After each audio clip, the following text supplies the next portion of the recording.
Hey, how's it going, guys? My name is Jackie Fish and welcome back to some more Mountain Blade 2 Bannerlord. So today we're going to be diving in and taking a look at a pretty awesome selection of mods. This is the Roman mod, the Egeale Rising mod combined with the European map mod to basically go ahead and give you a European map Roman mod. It is pretty goddamn awesome. Now the mod does work pretty well. I played about an hour of it just to make sure that it ran stably, and yeah, it ran very well. We have the Romans moving around doing their own thing, which was really awesome. So what we'll do is we'll dive into it, then at the end of the video I'll show you guys exactly how you install this. So if you want to go ahead and load in and kind of do this for yourself, I'll do a little install guide at the end. So again, if you guys enjoy that and you want to see more install guides, or if you just enjoy the video, I'd really appreciate it if you could drop a like and a comment down below. It really helps out, especially because obviously the people who don't need the install guide end up clicking off the video. That does hurt the watch time a little bit. So if you could drop a like and a comment down below, I would really appreciate it. And here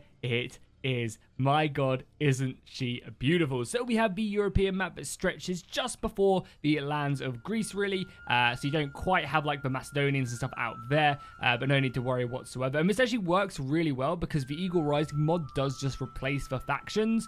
So all the factions haven't been like custom placed or anything like that. I'm sure we'll maybe get a sub mod in the future that will maybe place the factions a little bit better. But as of right now, the mod does just go ahead and replace the factions which the European map modder has created. So in the far north, we do have the Britannians, which are, of course, the Gauls. So the Gauls are situated in Britain. So definitely will be an interesting task to go ahead and move up and try and kind of maybe do what the Romans could not. Go beyond Hadrian's Wall, which is currently in a fairly derelict state, and actually go ahead and reclaim the eagle that was lost. You could even go over to Ireland and conquer it. In the lands of France and what is obviously Gaul, we do have the Dacians. So the Dacians are set up here, pretty well fortified, and I imagine actually very scary faction. However, they are sandwiched in between the three Romans. So we have one of the Romans is the Northern Empire up in the north here, with Lucan leading them in basically what is Germany. In the south, we do have the Empress leading from Rome. So Egeale is currently right here, leading from the south. And then we also have the Western Empire over here, leading again by Garrus, who is currently leading the Western Romans in Spain.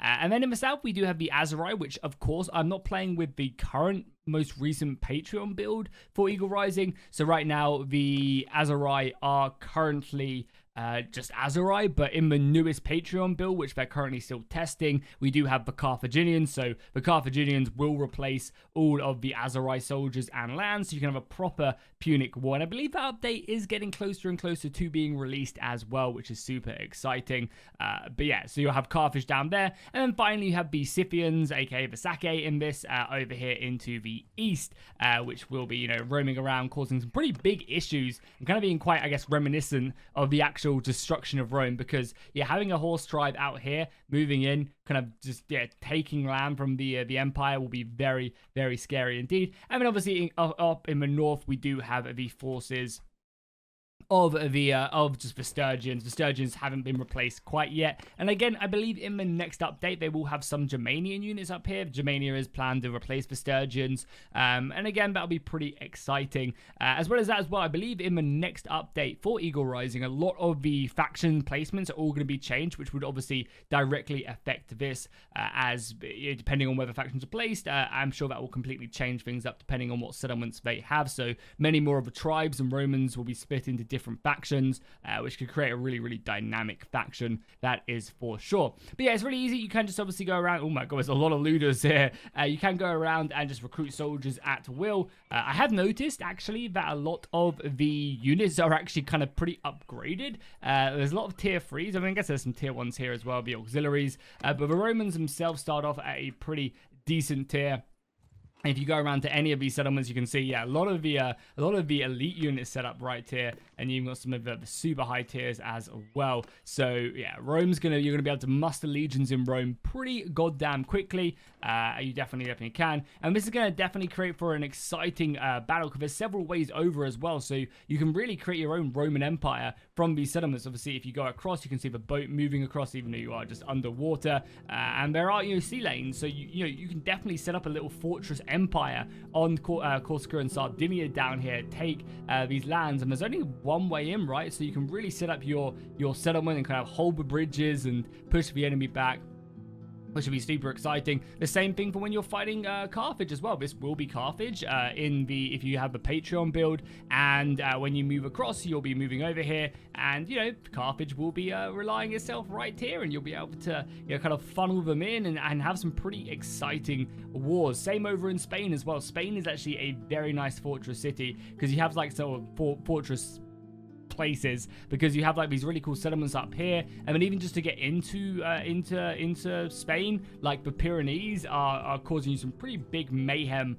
to actually get across there. And yeah, you can get caught, ambushed, and taken on along the road. There's not really many places to hide, and yeah, you can quite easily be like ambushed in this little area right here, pushed into the side, and have nowhere really to escape whatsoever. And again, there's the other way down here to the south as well, which you can make your way through and attack. But yeah, again, it's going to be hard. And again, so I guess same for North Africa as well. North Africa from Spain to the Roman lands in Spain do have a few more traverse points, so you can obviously utilize that to your advantage by kind of moving your way across the Mediterranean and actually coming in, maybe taking a castle. But yeah, Spain is pretty heavily fortified as well. You kind of got these small areas in, so you can really hold choke points, push the enemy back, and yeah, you're really fighting a very interesting war, to say the least. And again, with the Sake, there's lots of rivers, lots of places you can kind of pin enemy merchant caravans in to make lots of money and just have an absolute blast. And again, the Alps.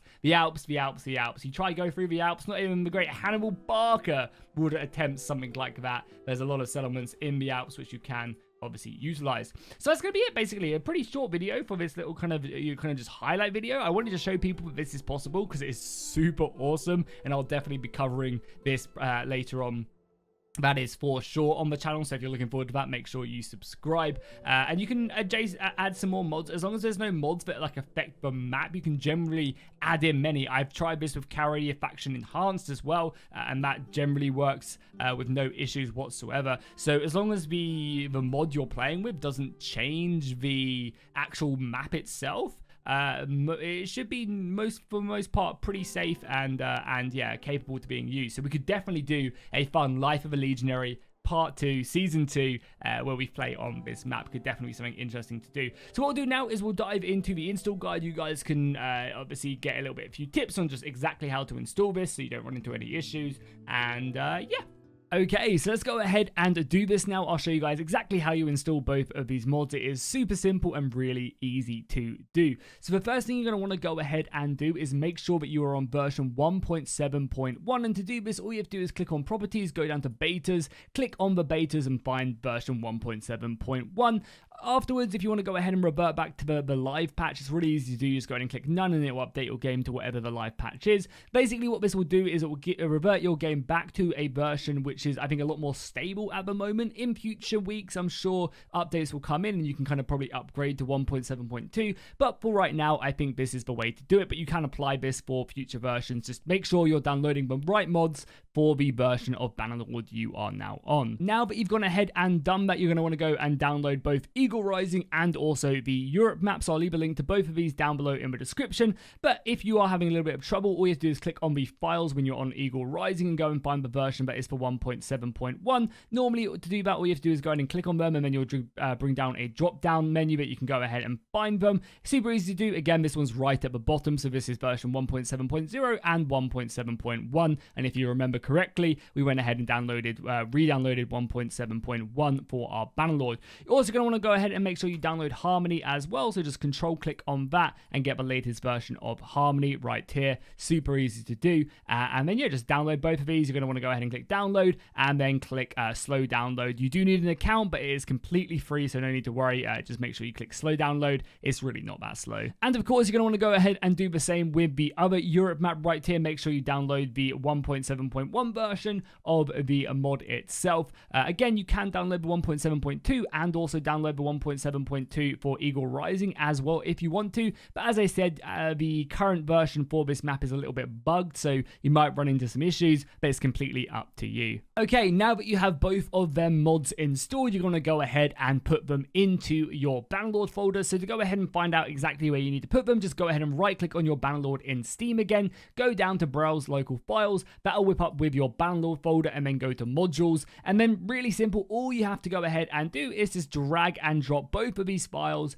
into your Bannerlord module folder. So you just drag and you drop them in. Again, it will come up with me saying that I've already got them, do I want to overwrite? But for you, they should just drag and drop in as long as you don't already have these files. And if you already do have a version of these mods, make sure you delete them before going ahead and grabbing them. Okay, so now that you've got both of them mods installed, you should have something that looks relatively like this. Turn this off. What you're going to want to go ahead and do is just obviously tick on both of these mods. I found if you put Egeale Rising at the bottom, I had no issues, but it shouldn't matter exactly where you do that. And then Harmony needs to go all the way above the normal native folders. Again, your launcher will look a little bit different to mine, but you can still just apply the same load order. So make sure Harmony's all the way up the top above all these ones, and then also make sure that you have these two mods on, and you just go and click play, and the game should load up perfectly. Now, something to keep in mind really quickly is that you are going to crash. Almost 90% of the time, you're going to crash when you first hit sandbox. That is completely normal. I think if I do it right now, I'm going to crash. Maybe not because I've already done it. But basically, the first time you load up, it will crash the game. It's a Tailworld's mod tool bug. I don't know why. But if you then reload the game and give it another go, it should then work. And then you can dive in. You can go ahead and create your character. For example, to show you guys that it does work with our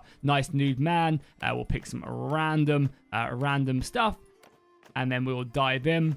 Be 20 years old, why not? Boom, boom, boom, boom, and boom. And then we will be in the campaign. There you go. We spawned in France. Yeah, okay, I guess more like Holland, but actually, I guess it's over there. So there you go. We spawned in right now, and as you can see, the campaign map is looking glorious, and you can go ahead and start your campaign and yeah, have some fun. I definitely want to give this a go with the newest Patreon build for sure. I think that'll be really fun. But yeah, go ahead and have some fun with it, and make sure you drop a like and a comment down below if you did find this useful. I'll see you guys in the next one.